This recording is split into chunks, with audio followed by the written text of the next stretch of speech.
Kronologi seorang perempuan bernama Melody Saran, 31 tahun yang melindas suaminya berinisial AG sampai kaki korban patah mulai terungkap. Seperti diketahui, Melody melakukan aksi tersebut dalam keadaan sadar dan tidak terpengaruh minuman keras atau narkotika. Insiden itu terjadi pada Jumat 8 November 2024 lalu di Jalan Raya Ceger, Kelurahan Ceger, Cipayung, Jakarta Timur. Kapolres Metro Jakarta Timur Kombes Nicholas Ari Lilipali mengatakan penganiayaan bermula ketika AG merasa curiga bahwa Melody sedang berselingkuh dengan seorang pria. Awalnya Melody ini melakukan video call dengan sang suami dan saat itu Melody mengaku kepada korban bahwa sedang di apartemen. Kemudian Melody berpamitan kepada AG untuk tidur. Curiga dengan keberadaan sang istri, AG berupaya menelusuri keberadaan tersangka hingga akhirnya didapati bahwa istrinya sedang berada di sebuah apartemen, tepatnya berada di wilayah Kelurahan Cegat. Setelah memastikan keberadaan Melody, AG lalu bergegas menuju lokasi hingga akhirnya dapat menemui sang istri dan meminta penjelasan atas alasannya berada di apartemen tersebut. Tapi Melody menolak menjawab dan memilih masuk ke dalam mobilnya. Sementara AG tetap berupaya meminta penjelasan hingga akhirnya korban berusaha masuk ke dalam mobil. Kendati demikian, Melody tak menghiraukan keberadaan suaminya hingga mobilnya terus melaju. Nicholas menuturkan akibat Melody memacu kendaraannya tersebut, kaki depan AG ternyata diketahui tersangkut di bagian kursi depan, lalu tubuh korban terseret sekitar 200 meter dan akhirnya terjatuh. Setelah terjatuh, AG yang menderita luka-luka dan patah tulang di bagian kaki berupaya menghubungi Melody untuk meminta pertolongan, tapi tersangka justru tidak merespon. AG pun lalu melaporkan kasus tersebut ke SPKT Polres Metro Jakarta Timur. Kronologisnya sebagai berikut.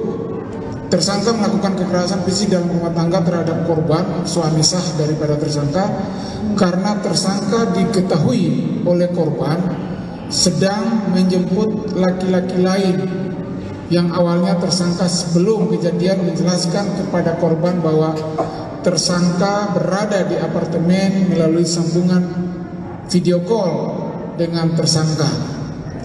Menjelaskan kepada korban berpamitan untuk tidur, namun korban merasa curiga. Selanjutnya mengecek posisi handphone tersangka, ternyata bergerak menuju wilayah Jakarta Timur dan berhenti di TKP. Selanjutnya korban menuju wilayah Jakarta Timur dan mencari keberadaan tersangka. Ternyata benar mobil tersangka terparkir di TKP dan kondisi dalam keadaan kondisi menyala, maksudnya mesinnya menyala. Kemudian korban menghampiri mobil tersangka, namun tersangka menolak korban dan masuk ke dalam mobil. Bahkan pada saat korban berusaha masuk ke dalam mobil, tersangka tidak menghiraukan. Bahkan tersangka tetap melajukan mobil